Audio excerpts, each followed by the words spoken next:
Today, I want to challenge one of the oldest spiritual ideas we've inherited. What if prayer isn't something you say? What if prayer is something you become? For years, I thought prayer meant asking for guidance, asking for healing, asking for abundance, asking for protection. And there is absolutely nothing wrong with asking. But over time, something began to shift. I realized that the moments when my life changed the most were rarely the moments when I asked for anything. They were the moments when I became someone different. Not someone new, but someone that was more aligned, someone that was more present, someone more coherent. That's when I began seeing prayer differently. Prayer isn't convincing the universe to give you what you want. Prayer is becoming the kind of person who naturally lives in relationship with what you're asking for. Today, I want to share why I believe prayer has very little to do with words and everything to do with the field from which you live.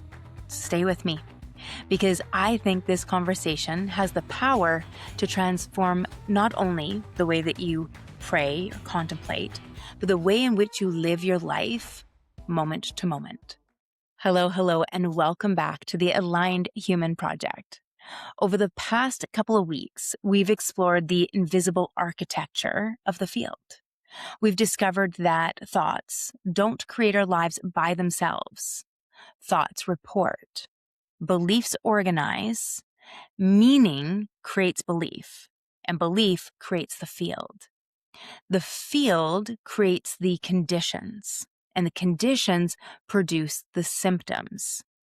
And the symptoms lovingly invite us back to the meaning that created them. So today, I'd like to take one more step, because understanding the field naturally raises another question. If the field creates form, how do we consciously cultivate that field? My answer may surprise you. It's not by trying harder, and it's not by controlling more, and it's not by perfecting ourselves. It's by becoming. And I think this is where spirituality and science stop arguing and begin describing the same mystery, but from different directions. One of the greatest shifts in my own life happened when I stopped treating spirituality as something I did and began living it as someone who I was being. That's a very different conversation, because many of us have been taught that spirituality is an activity, to meditate, to pray, even to journal, to read, to maybe go to church, go to a retreat, do any sort of practices. And those practices are beautiful, and I do them. I use many of them myself. But here's the question that changed everything for me. Who am I while I'm doing them? Because I can meditate from fear. I can journal from scarcity. I can pray from desperation. I can even help other people from my need to prove my worth. Activity isn't what determines the field. The state of being is. That's why two people can say the exact same prayer and experience entirely different outcomes. One is asking from fear, and the other is expressing trust. One is asking because they believe something is missing, and the other is participating in a relationship with life. Same words, completely different field. That is the law of coherence. Prayer isn't powerful because of the words we choose. Prayer becomes powerful when our thoughts, beliefs, emotions, nervous system, body, all present in the same direction. And presence are all moving in the same direction. That is coherence. And coherence changes everything. One of the most fascinating discoveries emerging from neuroscience and physiology is that our internal state influences how we perceive, respond to, and interact with the world around us. When we're chronically stressed, our nervous system narrows attention toward potential threats. When we feel safe and regulated, our attention broadens and we become capable of empathy, creativity, learning, connection, flexibility, and problem solving. Practices such as meditation, contemplation, prayer, gratitude, compassion, and slow breathing have been shown to support emotional regulation and can improve physiological markers associated with stress, resiliency, including heart rate variability in many people. What's important isn't simply the performing the practice. It's allowing the practice to change our state. That's why I often say the goal of meditation isn't to become better at meditating. The goal is to become more present. The goal of prayer isn't to become better at praying, use better words. The goal is to become more coherent, because the quality of your life is not determined by the intensity of your intentions. It's determined by the coherence of the field from which those intentions naturally arise. Imagine standing at the foot of a mountain. We'll call it the mountain of self-realization. And every morning you begin to climb. Some days you spend the entire journey asking, please let me reach the summit. While other days you begin the climb already embodying the qualities of a person who lives at the summit, such as curiosity, compassion, presence, courage, gratitude, clarity. See, the mountain hasn't changed. The path hasn't changed, but the climber has. And because the climber has changed, every step starts to feel different. That's what prayer is. Not asking for the mountain to move. Becoming the person who can walk it with a completely open heart. See, the destination isn't the only thing that matters. The quality of the climb reflects the quality of your field. And presence transforms the journey before it transforms the outcome. The person you're becoming matters more than the goal you are pursuing. It can be difficult to fathom in a world where we are encouraged to constantly chase something. But every conscious step is already an expression of the prayer. Prayer isn't waiting for life to change. Prayer is becoming the kind of person who changes the way they walk through life. One of the greatest misunderstandings about prayer is that we've confused it with asking. Asking has its place. There's nothing wrong with us expressing our hopes, our fears, or our desires. But prayer, in its deepest sense, is something different. Prayer is a relationship. It is communion. Prayer is participation. Prayer is the conscious practice of bringing ourselves into alignment with life itself. That changes everything. Because when prayer becomes a relationship instead of a transaction, we're no longer trying to convince life to give us something. We're allowing ourselves to become coherent with what we're called to express. That's why gratitude sits at the center of so many spiritual traditions. Not because gratitude earns our blessings, because gratitude changes the field. Appreciation changes the field. Compassion changes the field. Presence changes the field. Prayer isn't asking life to become different. Prayer is allowing ourselves to be different. Now let's look at this through both science and spirituality. Researchers studying heart-brain communication have shown that emotional states, such as appreciation, gratitude, compassion, and care, are associated with greater physiological coherence in many people. These states can influence things like heart rate variability, as well as support emotional regulation and affect how we perceive and respond to the world around us. The science is absolutely fascinating, but what strikes me even more is how familiar it sounds.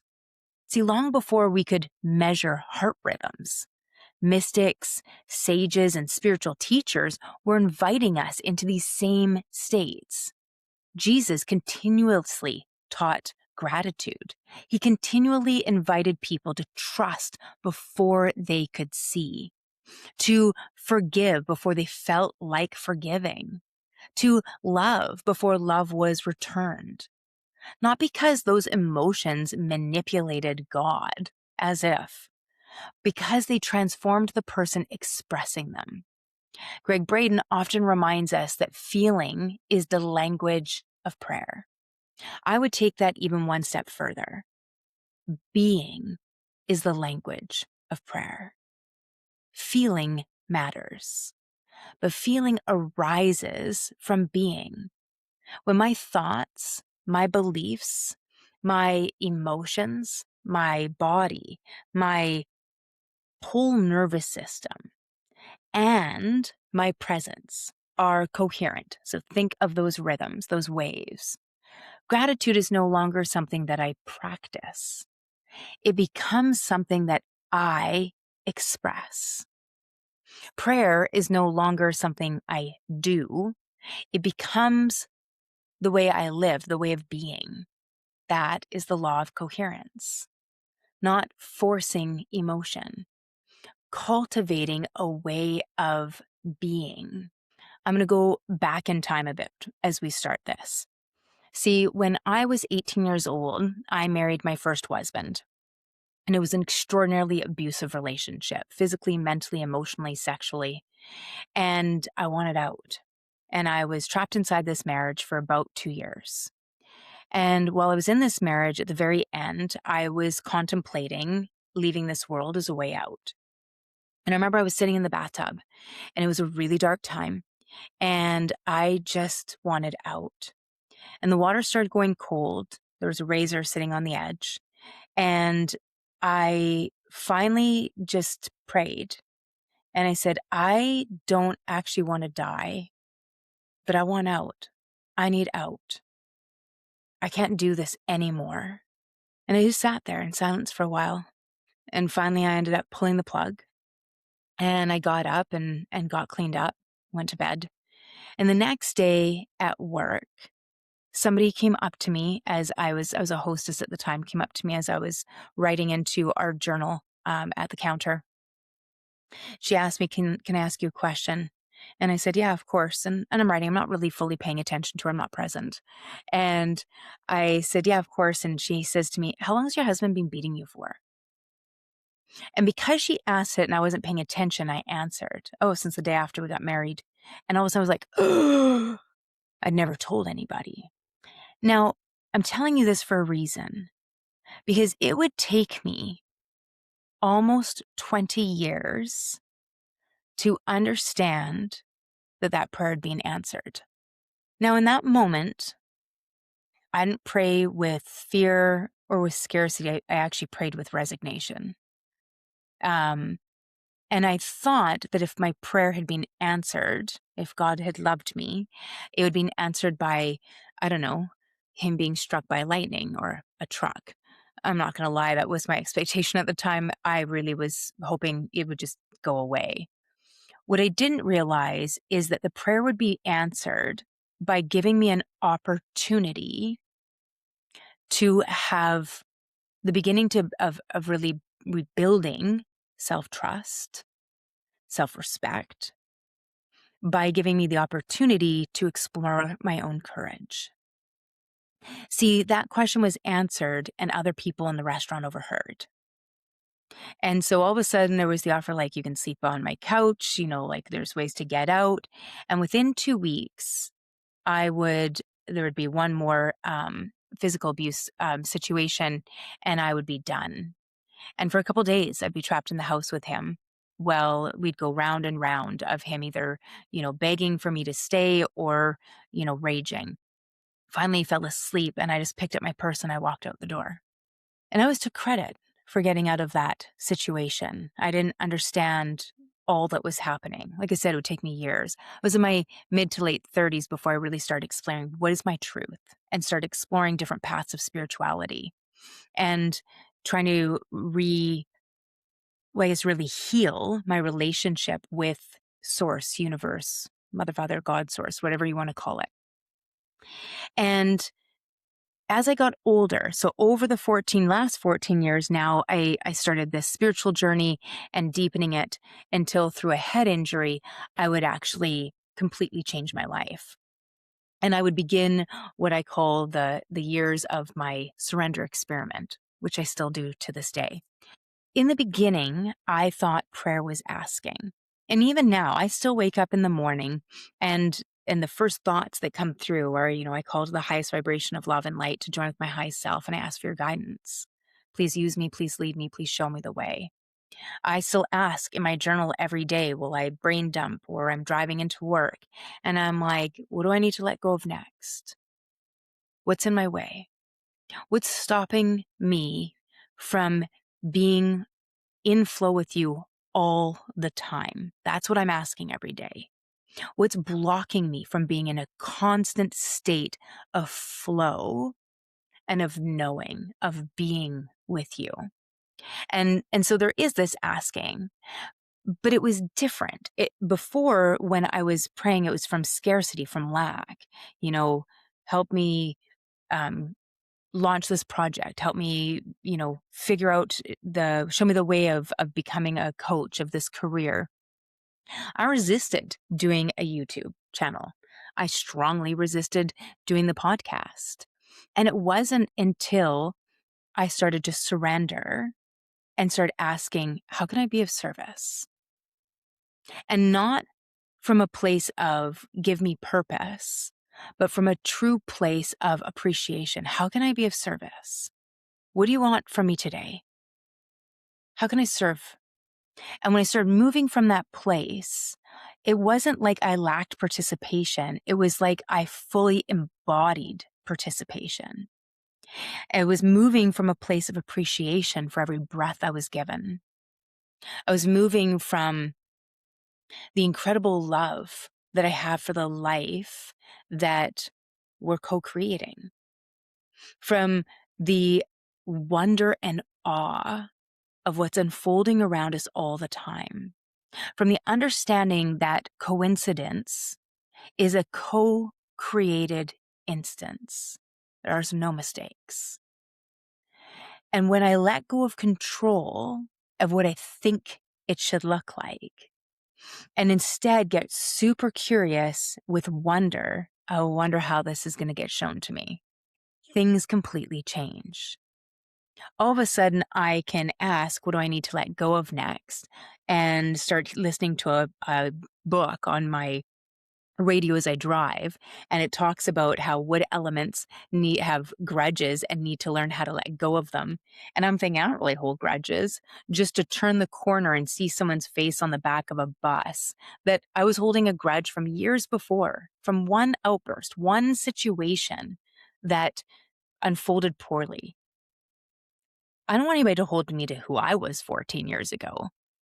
Why am I holding this person to one moment in time? Why did I freeze them in amber? What am I doing? And so this realization, what do I need to let go of today? What do I need to be aware of? It was like, here's your awareness of grudges, and there's your first to show you how many you've got. And we begin unloading the filing cabinet. You see, in the beginning, when I was asking for something, when I was praying, there was tension beneath the asking, scarcity, lack, not enough. But when I shift to appreciation before evidence even appears, the experience is letting the nervous system settle into trust. We get to realize that gratitude didn't change God. It changed the field from which I was living. Prayer wasn't bringing the future closer. Prayer was bringing me more fully into the present moment, into every single moment. When the 5 elements are expressing from survival, prayer often becomes another attempt to control life. Wood asks life to hurry up, where fire asks life for approval. Earth asks life to take care of everyone else, and metal asks life to make everything perfect. Water asks life for certainty before taking the next step. But when the elements express from alignment, wood becomes trust and right action. Fire becomes joyful appreciation. Earth becomes, compassionate presence. Metal becomes humble clarity. And water becomes deep faith in the unseen. Notice the difference? Prayer hasn't changed because the words changed. The prayer changed because the field changed. So if prayer is a way of being, and if gratitude is an expression of coherence, how do we live every ordinary day as an act of prayer? Not just for 10 minutes in meditation, not just on Sunday morning, but in conversations, in conflict, in leadership, in love. That is where I'd like us to finish today. See, the beautiful thing about prayer as a way of being is that it changes every relationship. Not because other people suddenly become different, but because you do. Imagine walking into a meeting. One leader enters carrying fear or scarcity, where the other enters carrying appreciation. The agenda is the same people, same conversation, but a completely different field is driving it. One leader is trying to control the outcome, and the other is present enough to listen. One is waiting for their turn to speak, and the other is deeply curious. One creates tension while the other creates trust. The difference isn't communication skills. The difference is coherence. People don't simply hear our words. They experience our field. Every single room we enter is asking one quiet question. What are you bringing into this space? Not your resume, not your expertise, but your presence. Because presence is what transforms information into wisdom. Presence transforms conversation into connection. Presence transforms leadership into service. Presence transforms ordinary moments into sacred moments. That is prayer in action. Now, I'd like to leave you with a practice that has quietly transformed my life. Tomorrow morning, before you touch your phone, before your feet even hit the floor, I'm going to ask you to pause. Just stay there in the stillness and begin to slow the breath down. Stay in your body. And if it feels right to do so, you can place one hand on your heart and another one on your abdomen. And just take another slower breath. In through the nose, slowly releasing it, staying present. And I don't want you to ask for anything. Just want you to become aware. Notice your breathing. Notice your body.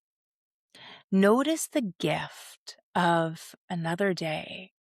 Then allow one coherent feeling to fill your awareness. Not because you're forcing it, because you are remembering it. And that is appreciation. Not appreciation because everything is perfect.